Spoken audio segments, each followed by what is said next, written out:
አዲስ አበባ በርካታ ስራዎችን የሰራች ሲሆን ከነኚህም ውስጥ በተለይ በመሰረተ ልማት እንደምታውቁት ፕሮጀክቶችን ፈጥኖ ጀምሮ በመጨረስ በኩል እጅግ በጣም አዳዲስ መሰረቶች የተጣሉበት አዳዲስ ታሪኮች የተጻፉበት ነው።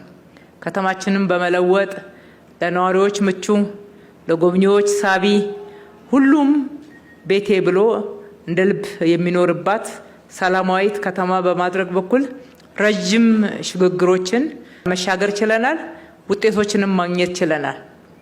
በአገልግሎት በኩልም ያደረግናቸው ሪፎርሞች ለውጥ ለማምጣት ያደረግናቸው ጥረቶች እና ሂደቶች ቀላል አልነበሩም።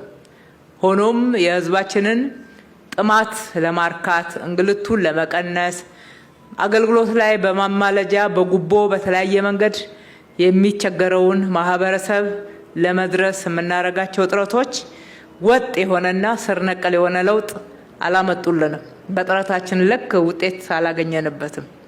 የመሶብ ዲጂታል አገልግሎት ግን ስር ነቀል ለውጥ ነው ይዞ የመጣው። የዚህ ስር ነቀል ለውጥ ዋናው መሰረት ደግሞ መጋቢት 24 2010 የተመዘገበው የለውጥ መሰረት ነው።